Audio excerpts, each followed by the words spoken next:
The payments industry moves fast. The economics behind it move even faster. Welcome to On the Wire, a show about the economics of payments, the institutions moving money, and the infrastructure underneath it all. This episode is produced by payware using AI voice synthesis, built from primary research, technical documentation, and real market data. No studio, no hosts, just the content, clearly presented. Let's get into it. Welcome to today's deep dive. Usually when you hear things like bank integration or payment infrastructure, you immediately picture this massive tangled mess of legacy code. Oh yeah, it's usually a complete nightmare. Right. It's like trying to rewire a 100-year-old house without turning off the electricity.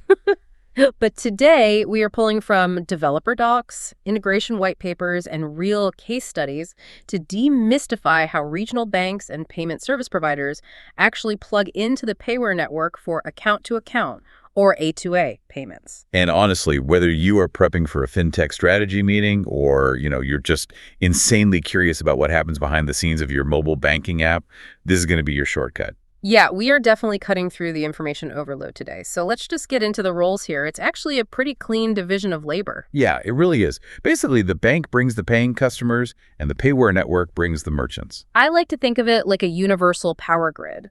As a bank, you don't need to go door to door wiring up individual stores to accept your specific payments. No, that would take forever. Right. You just build the plug, which is the connection inside your banking app. And then suddenly your customers can just power up, and pay at thousands of merchants instantly. You're just building one single connection to that grid. And if you look at the implementation timelines from the developer manuals we reviewed, building that universal plug takes just 7 to 12 weeks. Wait, so like 2 to 3 months from saying hello to actually going live? Yep, exactly. 2 to 3 months. And it breaks down into 3 pretty clear phases. Okay, so how does that breakdown actually look? Well, Phase 1 is evaluation. That takes about 2 to 4 weeks. This is where you sort out the partnership agreements and handle the compliance side of things. Like the PSD2 regulations and all that? Yes, specifically PSD2. That's the European regulation that basically forces banks to open up their payment APIs so these third-party integrations can legally and securely exist in the first place. Okay, so lawyers sign off, compliance is happy. Then we hit Phase 2, which I imagine is the heavy lifting. Oh, absolutely. Phase 2 is technical integration. This takes about 4 to 8 weeks. Your engineers are basically building APIs to translate your bank's old legacy ledger into a language the modern payware grid can actually understand.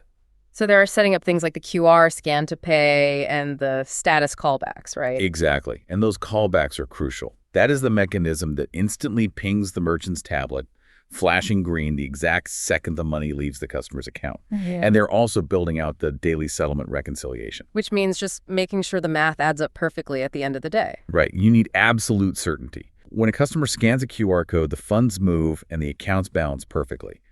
Then finally, Phase 3 is go-live preparation. Just 1 to 2 weeks of setting up support procedures and monitoring before you flip the switch. Got it. And to put some hard numbers on this, the standard one-time integration cost sits between 30 and 70,000 euros, plus a predictable 0.5% transaction fee after that. It is just a very clear, predictable model for any financial institution. Okay, but here is where I have to push back a little bit. I mean, 2 to 3 months sounds fast for banking, but is it actually realistic? Like, if I'm a regional bank with a tiny, overworked engineering team, can I really do this without completely breaking my internal systems? Well, that is exactly where the technology gets super interesting right now. Payware just introduced an MCP server. MCP stands for Model Context Protocol, right? Yeah, Model Context Protocol. It is basically a bridge that feeds machine-readable API definitions straight into AI assistants. Oh, wow. Yeah, so instead of a human engineer reading hundreds of pages of documentation, the AI reads the technical manual and just automatically generates all the standard boilerplate integration code. That is a massive operational shift. I mean, cutting out all that manual coding means smaller banks aren't priced out of the engineering effort anymore. Exactly. And it literally shrinks that timeline down to just 5 to 6 weeks. That's wild. And we actually see this play out perfectly with a mid-sized German bank from the case studies, right? They had 1.5 million accounts. Yep. And they went live in exactly 12 weeks using the standard process. But the crazy part is the aftermath. Just 6 months later, They had 45,000 active A2A users. Generating like 28 million euros in annualized volume. Right.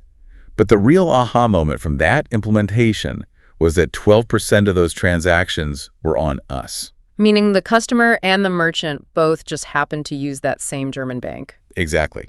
And when that happens, it drops the bank's processing costs for those specific transactions to basically near zero. Because it just becomes an internal ledger update. There's no middleman routing, like no network fees at all. Zero network fees. So looking at all of this, the underlying message is that technical feasibility really isn't the barrier to entry anymore. It is all about strategic timing. Yeah, every month a bank waits is just a month. Their competitors are capturing that A2A volume. And locking in those consumer habits. Which leaves us with a pretty massive question to end on. We have gone from rewiring a 100-year-old house to just effortlessly plugging into a universal grid. Pretty much, yeah. So if AI tools and standardized APIs make it this cheap and effortless for every local credit union and regional bank to launch instant, near-zero-cost A2A payments, what on earth happens to the massive entrenched credit card networks in 5 years? That's On the Wire, produced by payware, the transaction resolution network for instant A2A payments. This episode was AI-generated from payware's published research and documentation. If something sparked a question, the full source material is available at payware.eu.